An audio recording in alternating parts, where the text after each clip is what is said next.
이죠.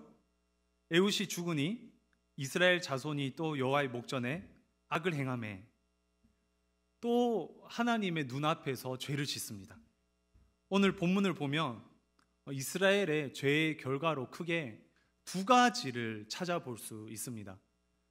우선 2절 말씀인데요, 여호와께서 하솔에서 통치하는 가나안 왕 야빈의 손에 그들을 파셨다, 이렇게 되어 있습니다. 하나님께서는 죄의 심판으로 가나안 왕 야빈의 손에 이스라엘을 파십니다. 가나안 왕이 이스라엘을 지배합니다. 여러분, 가나안이 누구입니까? 가나안은요, 하나님께서 이스라엘에게 넘겨준 족속이었습니다. 하나님께서는 이스라엘이 가나안을 지배할 수 있도록, 이스라엘이 가나안을 지배할 수 있도록 힘을 주셨어요. 여호수아 11장을 보면 가나안 족속과의 전투 장면이 나옵니다. 여기에서 이스라엘은 그 하솔 지역, 오늘 본문에 나오는 하솔 지역에 살고 있는 가나안 족속과 전투를 해서 크게 승리하게 됩니다. 그 내용이 여호수아 11장 10절에서 11절까지 나오는데요, 우리 함께 읽어보도록 하겠습니다. 하솔은 본래 그 모든 나라의 머리였더니 그때 여호수아가 돌아와서 하솔을 취하고 그 왕을 칼날로 쳐 죽이고 그 가운데 모든 사람을 칼날로 쳐서 진멸하여 호흡이 있는 자는 하나도 남기지 아니하였고 또 하솔을 불로 살랐고. 이스라엘은요, 하솔에 살고 있는 가나안과의 전투에서 승리합니다. 이스라엘이 지배를 했어요. 이스라엘이 가나안을 지배했습니다. 하지만 죄를 지으니 상황이 역전됩니다. 이스라엘이 가나안을 지배했었지만 이제는 이스라엘이 가나안에게 지배당합니다. 이것이 바로 죄의 결과예요. 여러분, 죄를 지으면 지배를 당합니다. 이스라엘에게 분명 가나안을 지배할 힘이 있었어요. 마찬가지로 저와 여러분에게도 죄를 지배할 힘이 있습니다. 하나님께서 그 힘을 주셨어요. 그런데 죄에 지배당할 때가 참 많습니다. 죄에 지배당하면 어떻게 됩니까? 죄의 지배를 당하게 되면 자유가 사라집니다. 여러분, 누구를 미워해 보신 적 있습니까? 미워하면 그 미움이 저의 마음을 지배하게 되더라고요. 물질에 집착해 본 적이 있습니까? 그것이 너무 갖고 싶어서 눈을 떠도 눈을 감아도 그 생각만 납니다. 성공에 마음을 둔 사람을 드라마나 영화를 통해 본 적이 있습니까? 그들은 성공에 눈이 멀어 가족과 친구들을 다 버립니다. 죄에 지배당하면 몸과 마음이 자유롭지 못합니다. 첫 번째 죄의 결과, 이스라엘의 죄의 결과는 죄에 지배당하고 자유를 빼앗긴 것에 있습니다. 두 번째 죄의 결과는 3절에 나옵니다. 3절을 함께 보면 야빈 왕은 철 병거 900대가 있어 20년 동안 이스라엘 자손을 심히 학대했다라고 되어 있어요. 뭐라고요? 심히 학대했다. 사사기를 보면요, 이스라엘 자손이 고난을 당하는 장면이 항상 나옵니다. 사사가 등장하기 전에 이스라엘이 고난을 당하는 장면이 항상 나오는데, 이스라엘의 고난을 참 다양한 언어로 표현을 해요. 기드온 때는 궁핍했다, 입다 때에는 공고가 심했다, 그리고 드보라 때에는 오늘 읽었던 것처럼 심히 학대당했다라고 합니다. 원어를 보면 누르다, 괴롭히다, 이런 의미가 있어요. 여러분, 누군가에게 학대당해 본 적 있습니까? 분위기가 좀 심각한 것 같아서 잠시 저 얘기를 잠깐, 학대에 대한 이야기를 하면, 제가 군에 있을 때 안양에 사는 고참이 한 명 있었는데요, 그 고참이 별명이 가시였습니다. 그러니까 찌르면 아프다라고 해서 가시였어요. 그러니까 한 달 동안 저를 혼내는데요, 갈군다고 하죠. 심히 학대당하는데 와, 일어나기가 싫더라고요. 누워도 갈구고 일어나도 갈구고. 그래, 학대당하니까 내일이 싫어졌습니다. 내일이 싫어지니까 소망이 사라지더라고요. 이렇게 신일교회, 안양에서 가까운 신일교회에 와서 다 회복이 되었습니다. 저는 안양을 매우 사랑합니다. 어쨌든 학대를 당하면요, 내일이 싫어집니다. 내일이 싫어지면 소망이 사라져요. 두 번째 죄의 결과는 심한 학대 당함이었고 소망이 사라집니다. 첫 번째 죄의 결과, 지배당하게 되고 자유가 없어지고, 두 번째 죄의 결과, 심히 학대 당하여서 소망이 사라집니다. 사사기 4장은요, 사사 두보라에 대한 이야기가 이야기로 되어 있어요. 뭐 어떤 이야기 이렇게 이야기로 되어 있는데, 사사기 5장을 보면 두보라의 시가 담겨져 있습니다.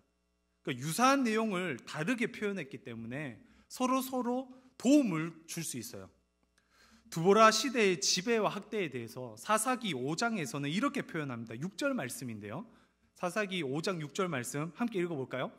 아낫의 아들 삼갈의 날에 또는 야엘의 날에는 대로가 비었고 길의 행인들은 오솔길로 다녔도다.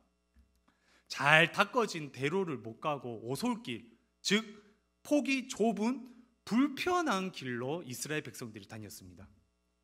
이 조선 시대에 종로에 뒷골목이 있었습니다. 그 뒷골목이 뭐 무서워서 뒷골목이 아니라 피막길 혹은 피막골로 불리는 그런 뒷골목이 있었는데요, 양반이 대로를 지나가면 백성들이 항상 이렇게 고개를 숙이면서 지나갈 때까지 기다려야 되는 거예요. 이동을 못하고 고개를 계속 숙이고 있어야 되는 거예요.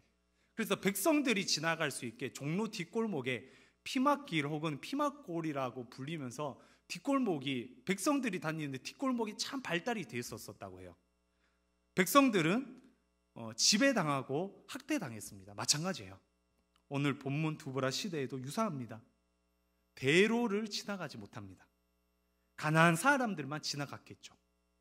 이스라엘 백성들이 지나가면 툭툭 치고 시비 걸고 물건을 빼앗곤 했겠죠. 이렇게 그들은 지배당하고 학대당합니다. 여러분, 우리의 삶이 때때로 이렇진 않습니까? 지배당해서 자유가 없는 삶, 학대당해서 소망이 없는 삶. 신앙생활을 하면 좀 자유를 누려야 되는데, 하나님의 백성 이스라엘이 지배를 당하고 학대를 당했던 것처럼 나의 죄의 연약함 때문에, 나의 죄와 연약함 때문에, 혹은 나를 둘러싸고 있는 많은 환경적인 요인들 때문에 우리는 지배당하고 학대당할 때가 참 많습니다. 심각한 것은 신앙생활이 때때로 우리에게 더 무거운 짐이 될 때가 있어요. 신방을 하다 보면 신앙생활을 잘해야 된다는 부담감 때문에 어깨가 무거운 성도님들을 보곤 합니다. 신앙의 의무에 지배를 당합니다. 그리고 신앙생활을 잘 못했다라는 죄책감 때문에 자신을 학대합니다. 심히 학대당해서 위축되기도 하고, 신앙을 포기하는 것들이 마음이 편하겠다고 생각하기까지 합니다. 그래서 신일교회도 오솔길이 있어요. 우리 비전센터 반대쪽 주차장 길이 오솔길입니다. 그곳에 가면 담임 목사님이나 우리 부교육자들을 절대 볼 수 없습니다. 이렇게 모든 사람들은, 저와 여러분들 같은 기독교인들도 예외 없이, 예수를 믿는 기독교인들도 예외 없이 지배당하고 학대당하는 삶을 살아갑니다.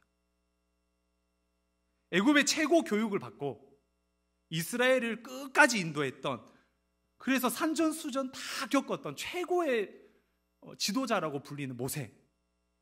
이 모세가 시편에서 인생을 이렇게 요약해요. 시편 90편 10절 말씀이죠. 우리가 너무 잘 알고 있는 말씀입니다. 함께 읽어볼까요? 우리의 연수가 70이요 강건하며 80이라도 그 연수의 자랑은 수고와 슬픔뿐이요 신속히 가니 우리가 날아가나이다. 70, 80 평생을 살아가는 사람이 자랑할 것이 뭐라고 합니까? 수고와 슬픔뿐이다 라고 얘기를 해요. 사람들의 인생은 지배당하고 학대당합니다.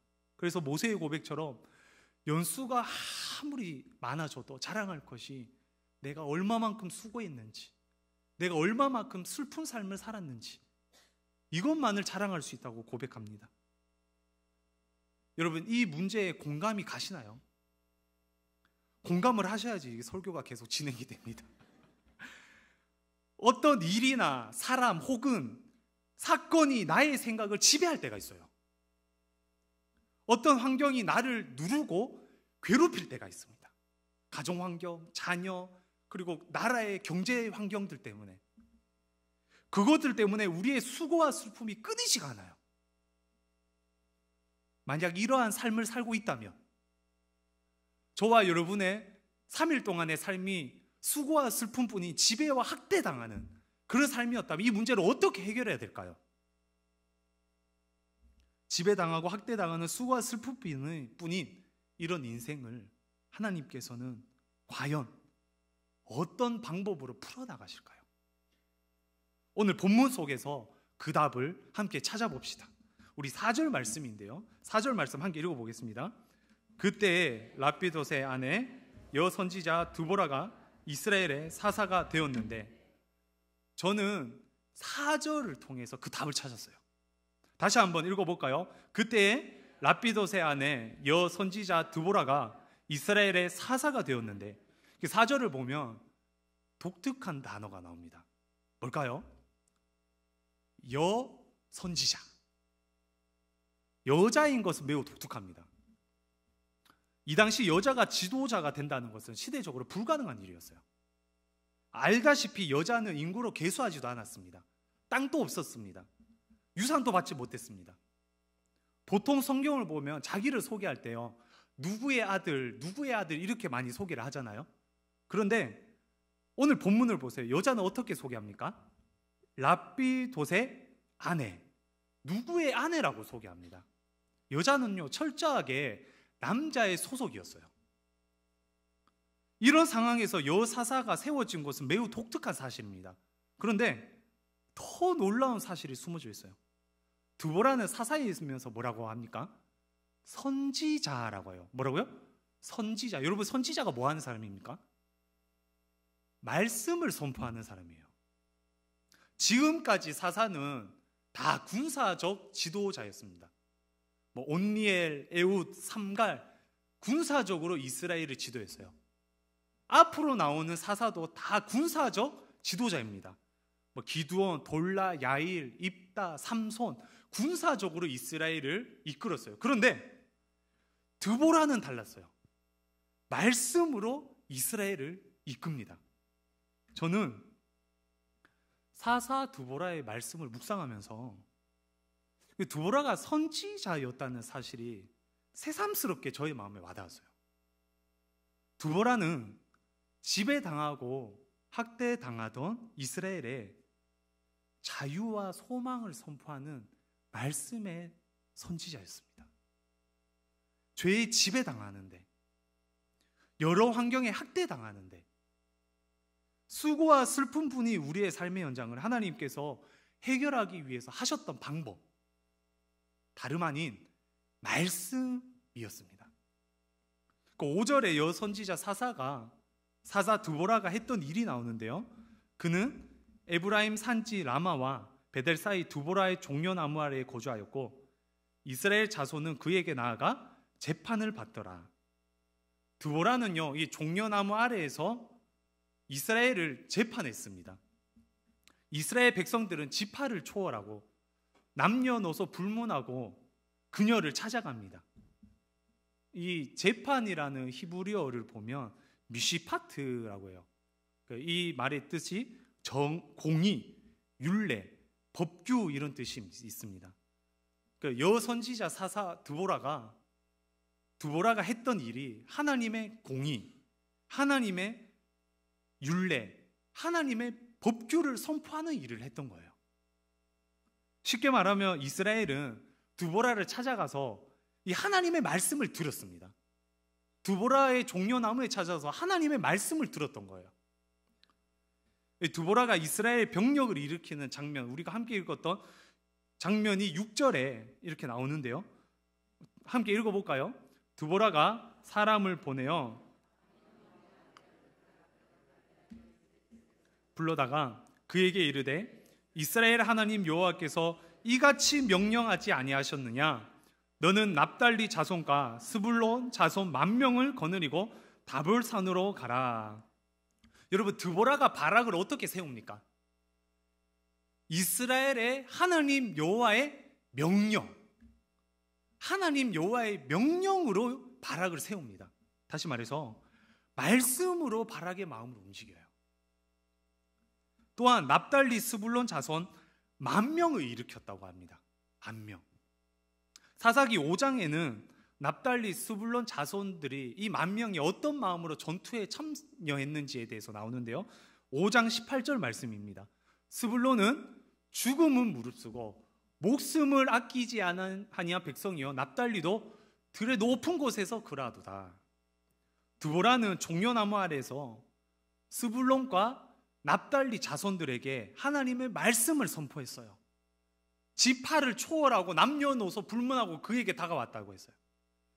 그곳에서 선포된 말씀을 통해 스불론 지파와 납달리 지파의 자손들이 이 말씀을 듣고 목숨을 아끼지 않고 죽음을 무릅쓰고 전투에 참여합니다. 지배당하고 학대당했던, 자유가 없고 소망이 끊어진 이스라엘 땅, 그 땅에서 10,000명의 건장한 남성들이 죽음을 무릅쓰고 목숨을 다 바쳐서 전쟁에 임했던 원동력, 큰 길로 가지 못하고 오솔길, 그 좁고 험악한 길로 숨어 다녔던 이스라엘 백성들이 힘과 용기를 얻었던 그 원동력, 하나님의 말씀이 그 원동력이 된 줄 믿습니다. 마찬가지예요. 수고와 슬픔뿐인 우리의 삶의 현장들, 그런데 교회에 오면 신기하게 힘을 얻어가는 그 원동력, 때때로 신앙생활이 부담도 있고 죄책감도 있지만 우리의 신앙생활이 도깨비 방망처럼 즉각적으로 눈에 보이는 문제를 해결해 주진 않지만 교회에 오면 기쁨과 소망이 생기는 그 힘의 원동력, 바로 말씀입니다. 우리는 말씀을 통해서 자유를 누릴 수 있고 말씀을 통해서 소망을 누릴 수 있습니다. 하나님의 말씀이 우리들의 자유와 소망이 된 줄 믿습니다. 따라서 저와 여러분 같은 하나님의 백성들은요, 앞길에 대한 고민을 할 때 이 말씀을 찾아야 합니다. 자녀들이 고민을 하고 있습니까? 말씀을 찾아야 합니다. 기도하여 응답을 구하고 있습니까? 우리 말씀을 펼쳐야 돼요. 위로와 평안이 필요합니까? 말씀을 펼쳐야 될 줄 믿습니다. 사람을 찾아가는 것이 아니라 말씀을 찾고 말씀을 펼쳐야 합니다. 아직까지 신앙의 연륜이 저도 얼마 되지 않았지만 더 얼마 되지 않았을 때 말씀의 은혜를 구하고자 스톱! 이렇게 해서 말씀을 찾았던 적이 있어요. 눈을 감고 스톱! 이렇게 해서 말씀을 찾았던 적이 있습니다. 근데 참 신기하게 그렇게 찾을 때마다 하나님께서 즉각적으로 저를 위로해 주시고 안아주셨던 그런 기억이 있어요. 하나님께서는 말씀으로 우리에게 자유를 주시고 소망을 주십니다. 이 말씀이 바로 하나님의 은혜의 방편. 다시 말해서 말씀이 하나님의 은혜의 수단이자 방법입니다. 우리 말씀을 펼칩시다. 뜻을 다 알 필요도 없습니다. 이해하지 못해도 상관이 없어요. 목사들에게 찾아오세요. 목사가 다 알려줍니다. 문자 그대로 이해해도 상관없습니다. 그냥 눈으로만 봐도 됩니다. 한 구절만 생각해도 돼요. 어플로 듣기만 해도 됩니다. 말씀이 저와 여러분의 은혜의 방편이 되기를 간절히 소망합니다. 이 말씀이 사사기 드보라 시대 때 자유와 소망이 되었던 것처럼 하나님께서 자신의 세상을 다스려 가시는 부분, 이 말씀으로 다스려 가시는 부분을 성경 곳곳에서 살펴볼 수 있어요. 성경을 펼치자마자 창세기 1장이 나옵니다. 거기서부터 그 내용이 나와요. 하나님께서 무에서 유로 세상을 창조하신 다음 그 세상에는 혼돈이 있고 공허함이 있고 흑암이 깊음 위에 있었습니다. 그때 혼돈과 공허와 흑암을 비춘 빛의 원동력이 어디에 있었습니까? 바로 하나님의 말씀에 있었어요. 하나님께서 말씀하니까 빛이 생겼고, 말씀대로 빛이 창조되었고, 그 빛을 통해 흑암이 사라졌습니다. 어둠이 사라졌어요. 말씀은 어둠을 사라지게 했습니다. 동일합니다. 말씀이 우리의 어둠을 사라지게 할 줄 믿습니다. 창조뿐만이 아니에요. 하나님께서는 말씀으로 이 세상을 다스리십니다. 시편 147편 15절 말씀인데요, 너무 아름다운 표현이에요. 우리 함께 읽어볼까요? 그의 명령을 땅에 보내시니 그의 말씀이 속히 달리는도다. 하나님의 말씀이 이 땅에 속히 달리고 있는 거예요. 말씀이 속히 달리니까 납달리 지파와 스불론 지파의 건장한 남성들 10,000명이 전투에 목숨을 다 바쳐 참여합니다. 뿐만 아니라 21세기를 살아가고 있는 저와 여러분의 삶의 현장에도, 우리의 가정에도 하나님의 말씀은 속히 달리고 있을 줄 믿습니다. 믿음의 눈으로 이 세상을 달리고 있는 이 말씀을 찾아볼 수 있는 저와 여러분 되시기 소망합니다. 그렇다면 우리 이 말씀에 대해서 오늘 조금 더 깊이 있게 들어가 봅시다. 여러분, 말씀이 뭘까요? 말씀이 뭐길래, 하나님의 말씀을 통해 대체 무엇을 볼 수 있길래 이렇게 힘과 용기와 자유와 소망을 줄까요? 뭐 떡이 나오고 돈이 되는 것도 아니잖아요.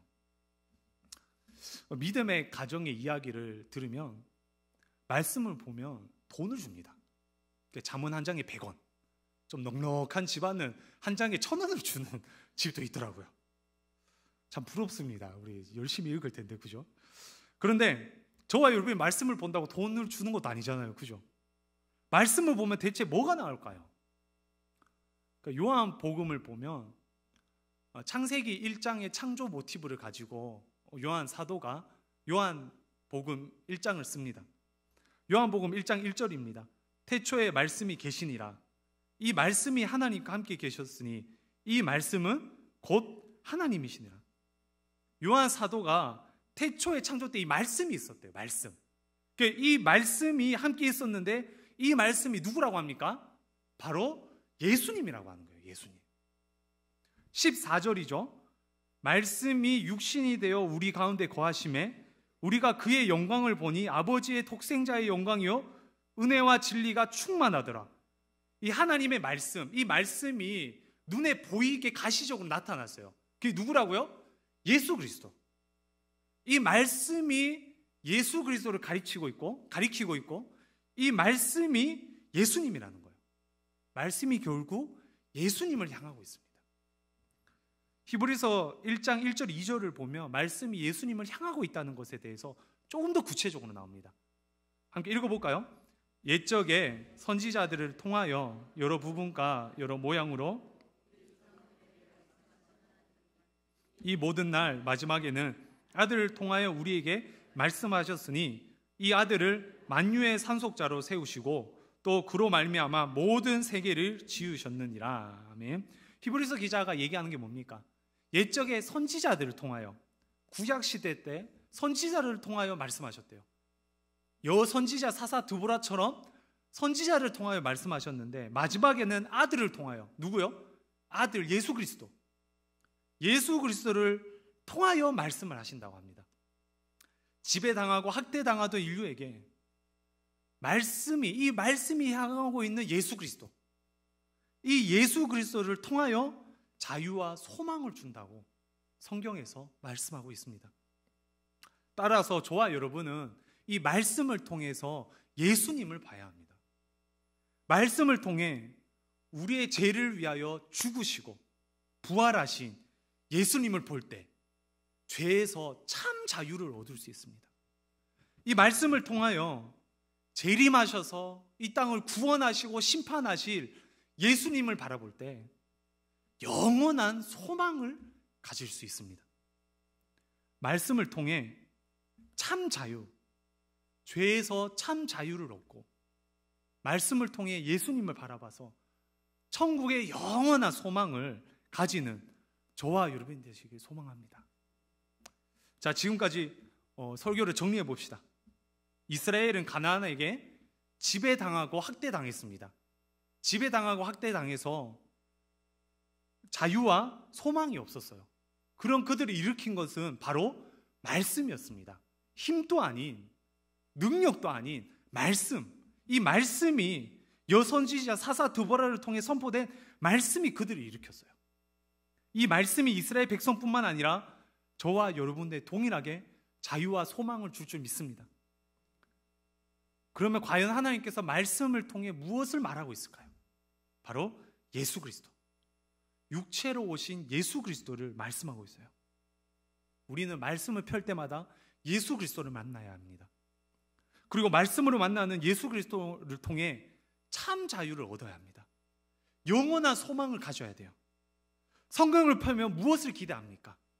성경을 펴고 잘 사는 법, 성경을 펴고 부동산에 투자하는 방법, 성경을 펴고 성공하는 방법을 구합니까? 아니에요.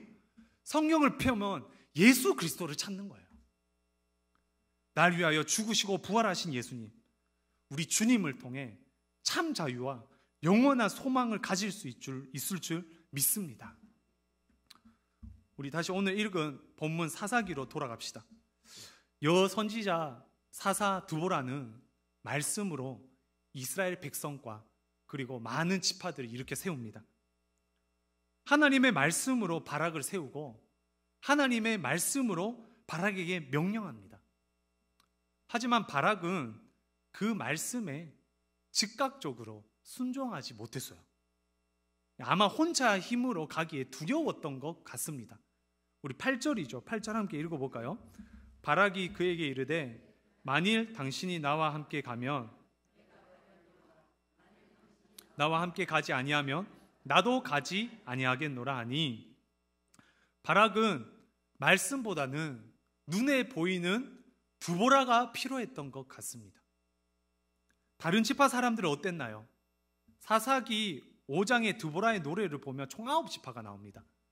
그중 15절 하반절에 루벤 지파, 그리고 17절에 나오는 세 지파는 모두 그 드보라의 말씀에도 움직이지 않아요. 우리 17절, 사사기 5장 17절 말씀 보면 길앗은 요단강 저쪽에 거주하며 다는 배에 머무름이 어찌 됨이냐, 아셀은 해변에 앉으며 자기 항만 거주하도다. 네 지파는 자리에서 일어나지 않습니다. 말씀을 듣고도 반응하지 않아요.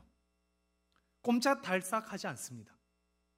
결국 드보라의 노래에 기록되어 불명예를 얻게 돼요. 마찬가지입니다. 지워지지 않는 하나님의 기록에 우리의 불순종이 기록되는 거예요. 말씀을 듣고 준행했는지 그러지 않았는지 하나님께서는 기억하고 기록하십니다. 여러분은 어떤 모습입니까? 하나님의 말씀을 듣고 준행하고 있습니까? 혹은 준행하지 않습니까? 아니면 바락처럼 들까 말까 하면서 갈팡질팡하고 있는 모습이 있진 않습니까? 그런데 참 신기한 것은 바락이에요. 히브리서 11장이 무슨 장이죠? 히브리서 11장 믿음 장입니다. 거기에 사사 이름이 쫙 나열이 되는데요, 신기하게 바락의 이름이 기록되어 있어요. 드보라가 아닌 가나안 군대 장관이 시스라를 죽인 야일이 아닌 바락이 히브리서 11장에 나옵니다. 히브리서 11장 32절이죠. 내가 무슨 말을 더하리요? 기드온, 바락, 삼손, 입다, 다윗, 사무엘, 이렇게 바락의 이름이 나와요. 여러분, 왜 히브리서 기자는 바락의 이름을 넣었을까요? 바락은 눈에 보이는 드보라를 의지하고 있는 것처럼 보이잖아요. 그래서 영광을 얻지 못하는 결과가 있었잖아요. 하지만 말씀을 보면 그는 다시 일어섭니다. 부족했지만, 연약했지만 그래도 다시 일어나요. 성경을 보면 바락을 일으켜 세운 것이 바로 말씀임을 알 수 있습니다. 사사기 4장 14절 말씀인데요, 우리 본문 함께 찾아볼까요? 4장 14절 우리 함께 읽어보겠습니다. 드보라가 바락에게 이르되 일어나라, 이는 여호와께서 시스라를 내 손에 넘겨주신 날이라. 여호와께서 너의 앞서 나가지 아니하시느냐 하는지라. 이에 바락이 10,000명을 거느리고 다볼산에서 내려가니. 드보라가 바락에게 말을 하는데 일어나라, 일어나라 라고 얘기를 하면서 여호와께서 이렇게 하셨다, 여호와께서 너에게 앞서서 나간다, 이렇게 하나님에 대한 말씀을 선포해요. 이 하나님의 말씀으로 바락은 다시 한번 힘을 얻게 되고 다시 한번 일어서게 되고 끝까지 말씀을 붙잡고 승리하여 히브리서 11장이 기록되는 영광을 얻게 됩니다. 바락은 이 순종과 불순종이라는 그 사이를 왔다 갔다 했던 것처럼 보여집니다. 바락은 저와 여러분의 모습처럼 때때로 이 믿음과 불신이라는 땅을 다 밟고 있는 것처럼 보입니다. 하지만 하나님의 말씀이 바락을 딱 잡을 때, 그래서 앞서서 행해 나갈 때 결국 바락은 믿음의 조상으로 기록되는 거예요. 이것은 시사하는 바가 큽니다. 여러분, 우리의 모습을 비춰봅시다. 우리도 이 세상과 교회에 발을 다 담그고 있을 때가 참 많습니다. 하지만 우리 안에 말씀이 뿌리 박혀 있다면, 말씀을 통해 선포되는 하나님을 향한 믿음이 있다면, 내가 볼 때 조금 연약할 수 있지만, 못하는 부분이 너무 많지만 하나님께서 계속 저와 여러분들을 붙잡아 주십니다. 말씀으로 우리를 인도하시고 잡아주시는 그 하나님의 은혜의 방편을 경험합시다. 또한 우리는 남의 신앙을 너무 쉽게 판단하지는 않습니까? 순종과 불순종의 경계선에서 갈팡질팡하고 있는 많은 우리의 자녀들과 우리의 목장의 식구들을 봅니다. 그런 사람들을 보면서 내 멋대로 충고하고 내 멋대로 판단하고 있지는 않습니까? 말씀은 여전히 땅에서 달리고 있어요. 말씀은 여전히 우리의 가정에서 달리고 있습니다.